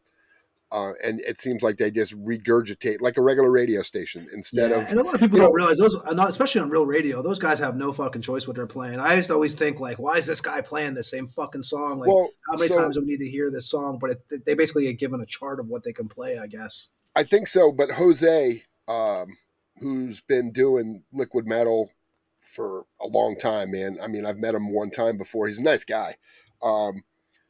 They do like the Devil's Dozen where they count back the 12 best songs of the month or whatever at that point. And it's always the same, you'll hear like they got Cannibal in there, whatever's the newest records, apparently kind of like what we talk about. You get your 2 weeks of acknowledgement and then they move up to the next. But I heard this band on there and I was like, oh, let me go see. And then when I looked under the new releases on Spotify, I found that the band's called Dying Wish. The record's called Symptoms of Survival. And when I started listening to it, it has they're classified as a metalcore band, I guess. To me, I would more classify it as that old school hardcore breakdown. I guess that's what metalcore might be now. I don't know, man. I hate when people put tags like that on shit because there's a couple of riffs in there that have a death metal feel to it, and it sounds, to me, hardcore would be Hatebreed. Like that to me, like if you're going to talk about hardcore today, not Agnostic Front. And, yeah, that's what, because I think of hardcore, I think of like Agnostic Front. Yeah. Me too. Crumb Suckers, all those. But I'm talking about, if you're talking about 2000 and newer hardcore, that hardcore sound that would be generalized as a metal hardcore would be like a Hatebreed. That's what I would, shit like that. But this band, there's a couple of songs that when they play, I was like, wow, those are some fucking killer riffs. And then I heard the singer, and at first I was like, I'm not much. Sometimes the screamier singers, the higher, But then I realized, oh, wait a minute, this is a girl. This is a woman, a chick. And I was like, this is fucking hardcore. Who has her name on? Yeah, her name is Emma, and she. Actually, her name is Emma Boster or Boster. Hope I didn't butcher your name. But when I watched the video, I was like, fucking this chick is killing it. And this seems to be happening because Robin's band, Castrator. Yep. Are all well, I guess they had the guy filling in on the tour because I guess they're the guitar player or something must have happened. I didn't see what happened. But when I watched a couple of videos, I'm like, this fucking chick's ripping. You know what I mean? Like on vocals. It's not easy. And this is not a sexist thing, but obviously women have a different voice than a man. So a man to do death metal vocals, it's not 2024, buddy. It's not easy. And I realize, I'm like, man, like the chick, the girl from Ginger, her vocals are fucking killer. And then all of a sudden she sings, and I'm like, how do you do that and not, like, I can't do one or the other. If I fucking do too many low guttural vocals, I can't sing. Like, I don't have a voice. So to see them coming out, and then when I listened to this, The Dying Wish a little more and more, I was like, it fits. Everything works. It's cool. Now, would it be in my thing heavy rotation? Probably not, because nothing's in my. I continually go back to. The other day I was listening to Asphyx. I go back to Bolt Thrower, Asphyx, just old school shit, because it has a sound that I don't know, it does something for me in the gym. But I've listened to this one 2 or 3 times in the gym, and I liked it. I thought it was pretty good. And for You're being gonna play newer, something from it too, aren't you? yeah, Let's see what's going on here. yeah. I mean, I and again, you were talking that me and you don't have the same taste, but well, in some aspects, I know me and you, we go. People would be probably remiss to find out that me and you are big hairband dudes. Like, I like a lot of the '80s bands. Yeah, I I, mean, I find I was just myself talking to Jim listening Ross to. about Badlands yesterday. How much I fucking love Badlands, especially that first record with Jakey Lee and. It's crazy, because I'll hear even something even stupider, because it was a super group, if you remember. But like, I'll be driving, the damn Yankees come on, and I giggle I because I'm remember like, the damn because Yankees. I'm just like, these I could dudes see were the like, video right now. Like yeah. I remember that So shit back on to me, MTV. it's like, it's funny. And then, like, when which for me, the big 4, big 5 for me in the hair bands were obviously Motley Crue. For me, I know a lot First of 2 people will say, records, "What?" gems. Yep. I know somebody would probably say Guns N' Roses, but maybe, sort of, not for me. Appetite for Destruction, but they only Was put great, out. I but mean, how not for many? me. Not many records. I mean, there's how To many me, studio albums they really do. yeah, Motley Crue, Cinderella. I don't know why, but Tom Kiefer's Well, Tom vocals Kiefer, yeah, it's was just fucking great. And then he lost his voice, and now he's got it back. So good for you, because that guy can play guitar and sing like now very imagine if few. their name wasn't Cinderella and they didn't wear those Night Songs outfits. It may be a Yeah, different band. absolutely. It would fucking and all these bands. So Rat. I loved Rat, dude. Now, Rat, Stephen Quiet Piercy Riot. probably couldn't hit those songs if him and Vince couldn't sing them, if they were, well, they are paid millions, but, but those bands, another one that probably people would clown me for, but the dude singing was phenomenal. Warrant, Jamie Lane was Sad just, that I dude mean, had it rough. From what I hear, man, it was dude, I he had remember watching him on that fucking show with, what was his name? Dr. Dr. Drew. Drew. I do remember Yeah, that. it was him. Michael Starr, the bass player for Alice in Chains, was on that same episode, and there were 3 other rock dudes. And funny enough, both of those dudes wound up fucking dying right Yeah, I after was the about to show.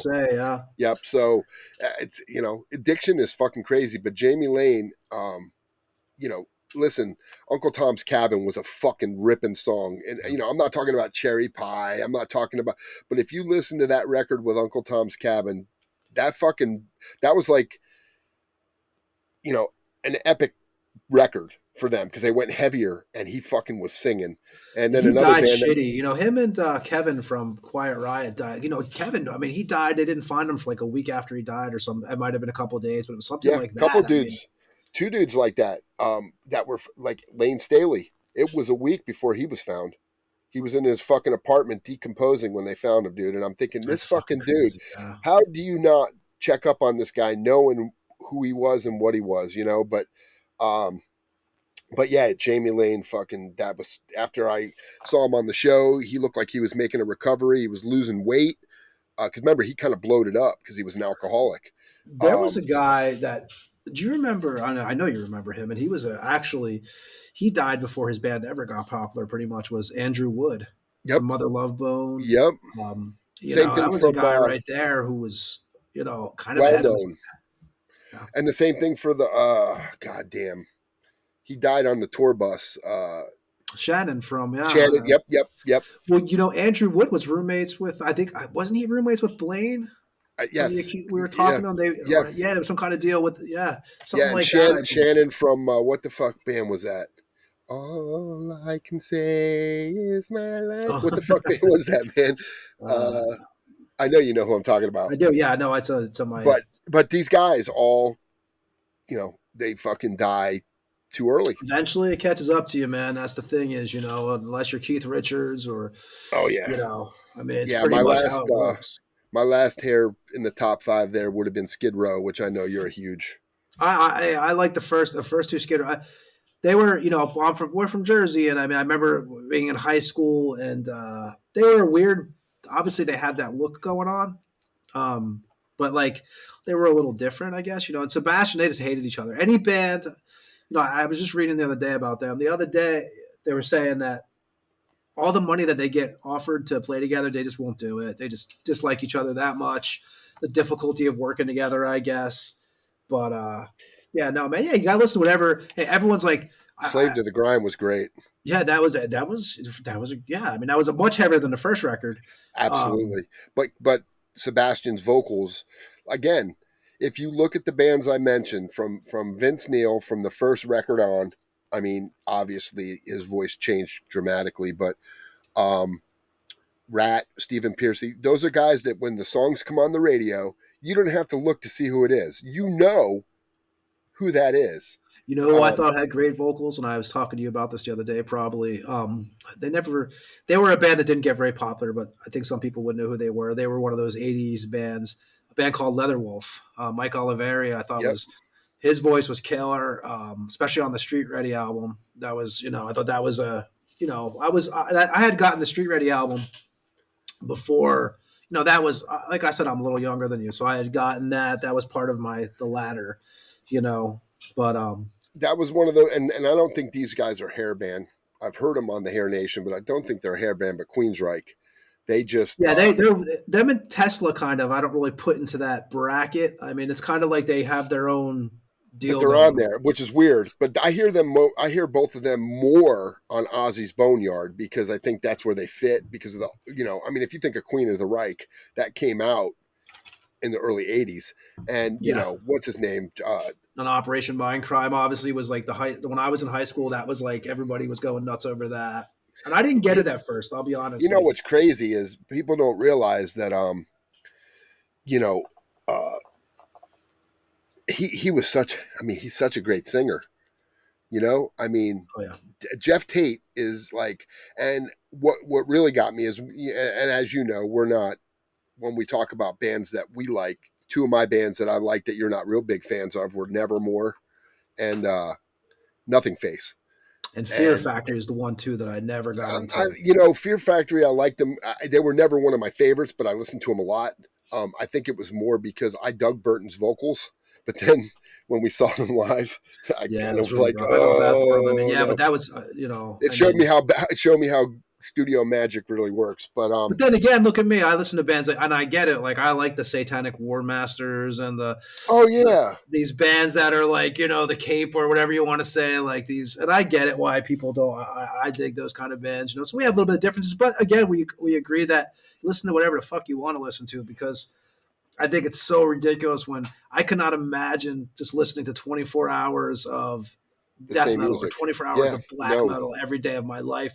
I like rock. I like jazz. I like everything, man. I mean, of course, extreme music and punk is more like what we listen to on a regular basis. Hey, I went and saw Willie Nelson last month or 2 months ago, whatever it was. I went and saw Willie Nelson. Oh, I thought you said Nelson. I was like, well, that's pushing it, man. No, Willie Nelson. And I'll be honest with you. But Willie Nelson, 78, 79 years old or something like that, or and he came out and fucking sounded like Willie Nelson. I mean, and the thing is, he didn't stop in between songs. It was like, on the road again, and then all of a sudden the song's over, and then bing, ding, ding, ding, ding, ding, ding, ding, and then they're like running to the next song, and I'm like, dude, don't you need a break? You're old. But I would like to smoke a joint with Willie Nelson. I think that would be on the list. But I got to listen to what you want. Yeah, so that's the way I look at it, man. But what is this? So you're going to play us? What is the name of the song? So I guess we're going to play this on the outro, right? Well, I want to come back at the end really fast because I want to plug it. I did pull some shows that are coming up, so we'll end the show with that if you guys want. So if you want to play this, we'll say goodbye to everybody for the year afterwards and go over a few more things and let everybody go enjoy their festivities. Yep, this was Dying Wish, and the song's called Watch My Promise Die.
Go. That was, what was it? My Dying Wish, you said, Ed? No, it's the band's called Dying Wish, and it was Watch My Promise Die.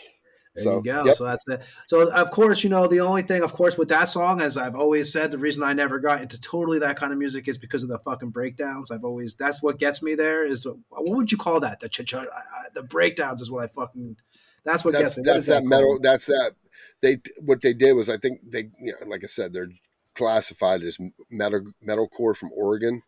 I think that's just taking the old school hardcore, like, Agnostic Front, when they would have those breakdowns, and they just took it to a new extreme. I think, who really fucked up that genre was Meshuggah. All I picture is those kids fucking doing those stupid ass karate chops up in the air when I hear those sounds. It's not even, you know what I'm talking about? The ninjas. I fucking hate that. I think it's ridiculous. But I mean, maybe that's just how many bands. Remember, we went to the one concert with what's her name? Misma. What the fuck was that band's name? Himsa, right? Himsa. Wait, was it? So was a 12-foot ninja or? We went to that festival. Thinking... I had to go meet up with that. Well, yeah, it doesn't matter. I was going to meet up with Lisa, this girl I was dating at the time, and that might have been that show. I don't know. I just that thing they do. It's like the. Well, yeah, that was like when we were at the State Theater. We saw that was the Himsa show. And they were doing that fucking move, right? And then the fucking, what was the band where the dude went to jail? For trying to kill his girl. As I lay dying. I think it That was. was, I tell you, that was the hardest thing about, dude, when I was, when I was working for that magazine, I was writing for the magazine for a couple of years. And sometimes to get the bands you wanted to interview, you had to cover some bands you didn't want to. And it was a lot of, that was that whole period of time there where there was a lot of those ninja bands coming on, like that hardcore. And that breakdown is the one thing I always disliked. But I mean, that's fucking just, that was the one thing though, I guess it's called a breakdown, that whole like Yeah. hardcore 2000s breakdown. Cause it was, Yeah. but, Now this band does it a little. They do it different because it's not what I would call consistent because they'll do it and then they literally go into a riff and what was the name of that record? Did you say the name of the record so people know who everybody wants to? Yeah. I mean, again, the band was Dying Wish and the record's called Symptoms of Survival. There you go. So that's, yeah. Well, every time we don't have a guest and we do one of these where you're hanging out with us and listening to this nonsense, where you're going to play some, because Ed's checking out new music. I'm trying to check out new music as much as I can, and we're going to try to stay up to date because, me and Ed will bury ourselves in these old records. And, Yeah. The good thing about the Tampa Morgue is it gets us listening to some newer shit sometimes too, man, because it's, so much stuff out there. And I look for something to get me pumped up, Yeah, you gotta, I mean, that's the thing is you gotta find what you like, and you can't listen to what other people like because there's a lot of bands that I will tell you. We'll talk about it one day. There's a lot of bands that people love that I just don't understand sometimes how they get so much love over some other fucking bands. Been there. Yeah, we all, but yeah. So like I said, So I'm going to go over some shows that are coming up. We're about to, first of all, everybody who listens to this show, we appreciate it. Like I said, we did this show tonight kind of off the cuff, like, hey, man, let's just record one last show for the year's over. The last 2 weeks were both of us had a lot of shit going on with their families and, it's the holidays and traveling and all that good stuff. I know we had the plague going around my house last week for a few days because I got a 2-year-old and a soon-to-be 5-year-old who are bringing home sickness all the time from school, and shit like that. But I know here from the Tampa Morgue, we appreciate everybody who listens, everybody who reaches out, and like I promise you, next year, this upcoming 2024, which we'll be on in basically 7 days, we'll be back on with rolling new shows. We got a bunch of guests coming on, a bunch of new stuff. I'm figuring this show will probably evolve a lot in the next year. I mean, we've already done 25 episodes, which we're usually averaging an hour or two at the least an episode. So, I mean, there's a lot of shit going on, and we don't play much music. We play some music, but we're a lot of talk and a lot of just like I said, bullshit, man. Because when me and Ed Today started was an doing this anomaly with the show, songs because we wanted there were, the new Deicide, our favorite Deicide song. Deicide guys. Yeah. I mean, we're biased. What do you want? Yeah. So, there is some shows coming up. I'm going to announce though for people. Mostly, I think I pulled a lot of Florida shows because obviously our show is based out of Florida for the most part. So, you got, trying not to drop stuff here. First of all, there is something I want to mention really fast too, is a couple of locals that were lost. Well, a local that was lost recently this week, a guy named, I'm hoping I'm pronouncing the last name right. He went by Hardcore Howard in the Tampa Bay area. Howard Keefe passed away this week. He was a guy that was part of the scene. He would join Death Metal Dave on his Metal Messiah show and stuff like that. So, we want to, condolences to his friends and family and everybody who knew Hardcore Howard. But I just saw that he had passed away this week.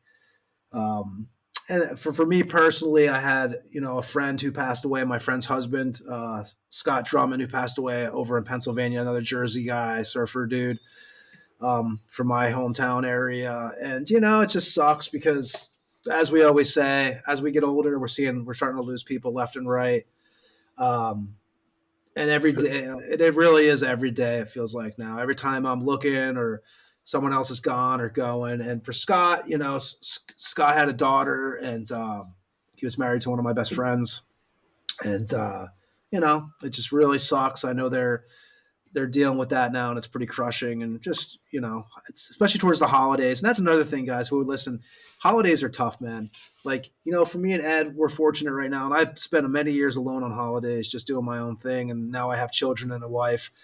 it's a bitch the holidays, man, but it's just not, Well, it's going to from get my better perspective, somehow. And you just got to kind of, you know, 2023, aside from this podcast and maybe a couple other things this year, can fuck off.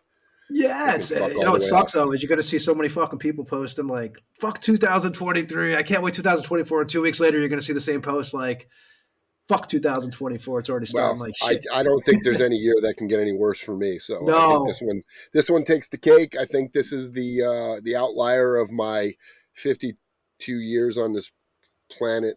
you have really had the catch your balls in the zipper, dick in the zipper year. Just it's Yeah. been constantly like I know whenever me and Ed, like I said, we talk all the time, man. Like we pretty much talk daily. That's why we started doing this fucking show. But I know that it's been a year where 75% of the time I talk to Ed, there's some not cool shit going on. I'm just glad, man, that you know what, dude. I think for you and your family though, this next year. I mean, and obviously I know stuff that like we've talked about off the record. You guys got some good stuff coming up, man. It's well deserved, and yeah, unfortunately, as life goes, sometimes shitty things have to happen. Oh But yeah. I do see a better 2024 for you guys. Oh yeah. And Yeah. There's no doubt it cannot get any worse. So that's, I mean, that's for sure. And yeah, and anybody who's dealt with shit this year, I get it, man. Life sucks. You got to just make the fucking best of it and try to the key you is to know, move on. The key is to absorb it, deal with it, and then try to move on the best you can, which is what we're doing. yeah, I mean, it's all That's you can do, man. And we have, like I said, we appreciate everybody, and you can always reach out to us. I mean, we're bozos, but if you, like I said, life's tough, man. We get it. I totally understand, and but it will get better, and but definitely, as we always say on the Tampa Morgue, and we've said this the last couple episodes, definitely with shit that's been going on, just make sure that the people you care about or your buddies, your family, don't don't cut them off. You got to reach out and let everybody know how you feel, man, because you know, as we all learn, especially as we get older, you life just is fucking short. never know when those phone calls are going to stop or, that whole, even your Well, friends, man, I here can tell today, from gone tomorrow. It's experience. a shitty part of fucking life. We'll be talking, and you'll be like, "Hey, man, my mom's called me twice, dude. I got to call her back." Yeah, Ed Because you knows just I don't. always just Yeah, pick you up. I'm just like, don't fucking, because you don't know. Again, yesterday I was just out. Hell, Gina was picking up a Walgreens order, and my sister called, and she calls me all the time. Now, or she'll text me stuff. Because we've taken my dad's eBay business and moved it over to my account, so we're doing stuff consistently. So she's always writing me, and calling me about stuff. So when she called yesterday, I thought it was just a regular call because what else could happen?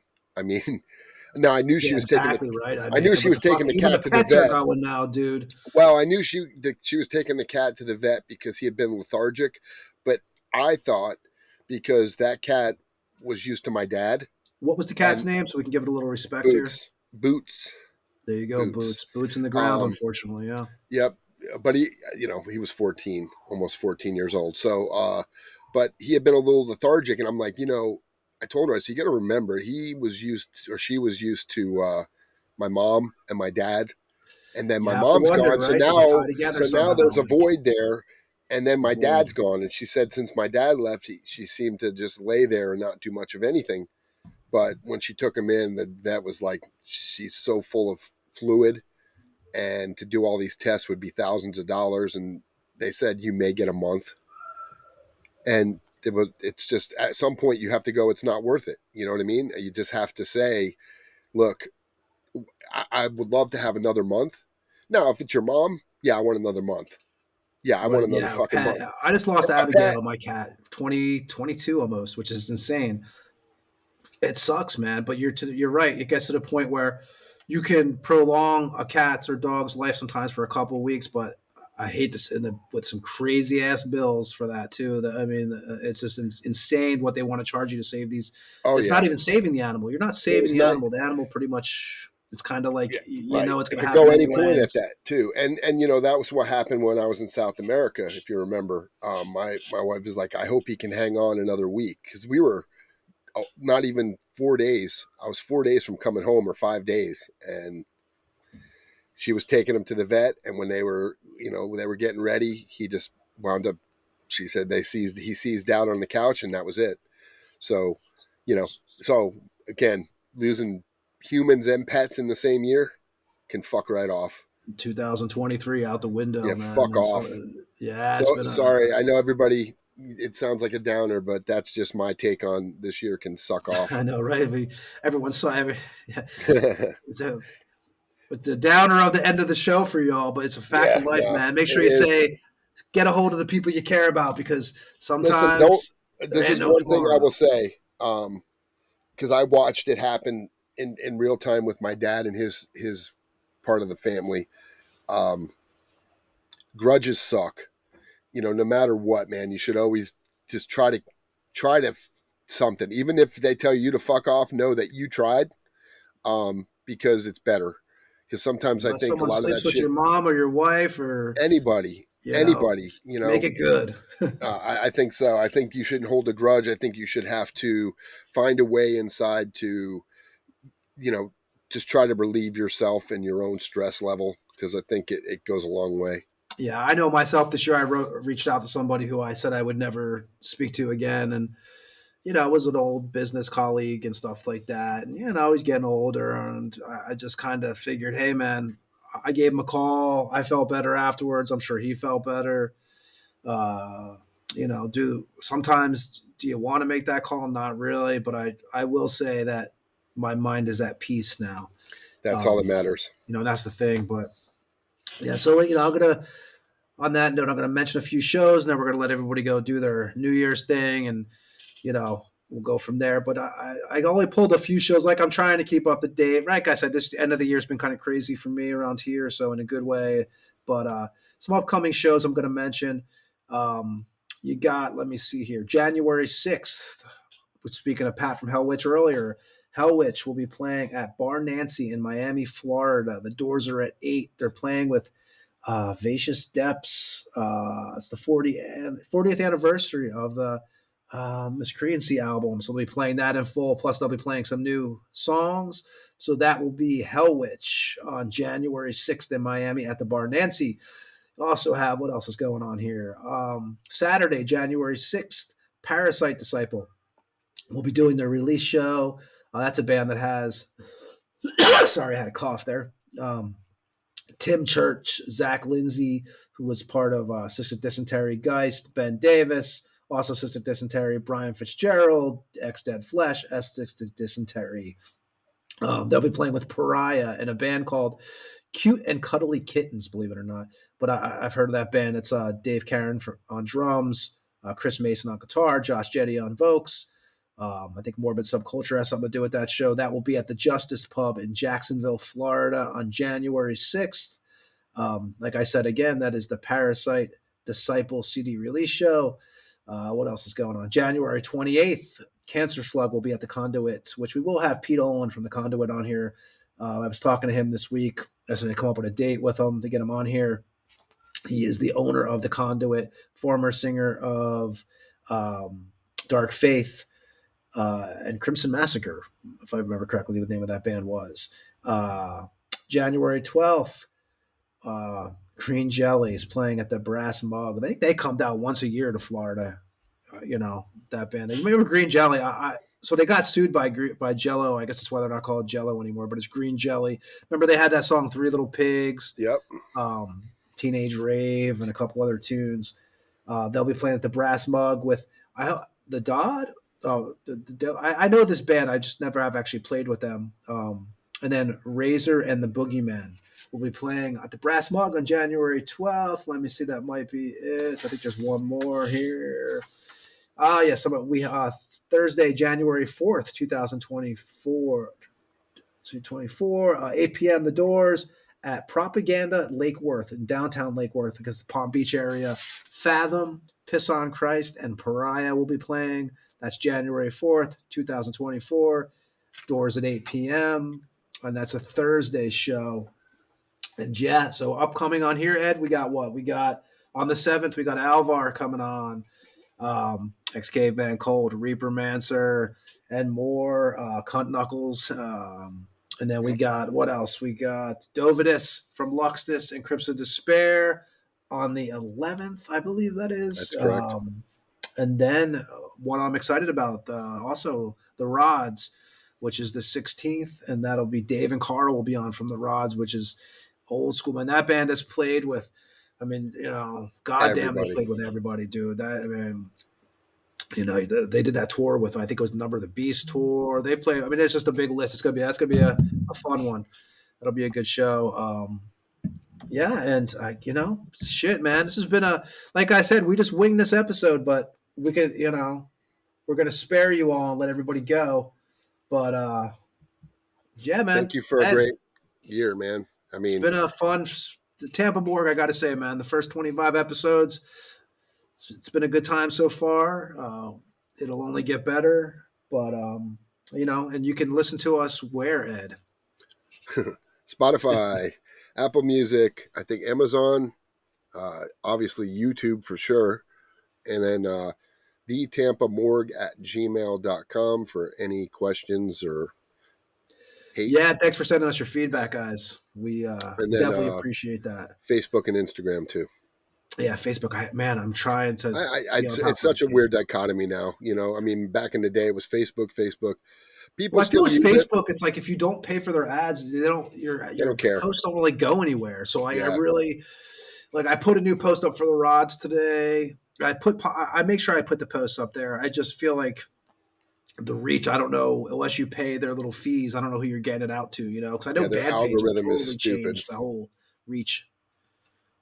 And speaking of band pages, Ed, before we go and let everyone go on with their holiday, before we get to 2024 ready on this show, you got what? So you got some? Are you allowed to, your monstrosity or anything, or is that like a under the hat kind of thing? Still go? You got some No, shit going on, or no, we're finishing up vocals next early January, and I think some leads, and hopefully it'll be close to being finished and coming out sooner than later. there you go. There you go. People And will be again, surprised everybody, by we it. appreciate you listening. The bands we played today, we played a couple from Deicide. We played Swamp Gas. We played what band? What was the band, Ed, again? Dying Wish. Dying Wish. There you go. And for everybody, for me and Ed, we appreciate everything as always for listening. The Tampa Morgue will be back in a couple days. Actually, we'll be back on the 7th. Days. Yeah, and we wish everyone a happy, safe New Year. And remember, when shit gets bad, it'll only get better for the most part. For sure. Yeah, and Ed, anything else on the way out? Nope. Just thank you for the 25 episodes, checking them out. I mean, who would have thought? But it's exciting. Next year will be even more exciting, and we aren't ready to stop anytime soon. So keep checking it out. We appreciate everyone listening for these filler episodes too, because we like to do the show, so we wanted to get on. We didn't want to end the year without getting one more in. So, it's pretty much it, I think, right? Thank you all. Thank you all, and yeah, we will see you in 2024. Happy New Year's, everyone, and yeah, let's look forward to a good year for everyone. We hope. Peace, and thanks for listening to the Tampa Morgue. See ya.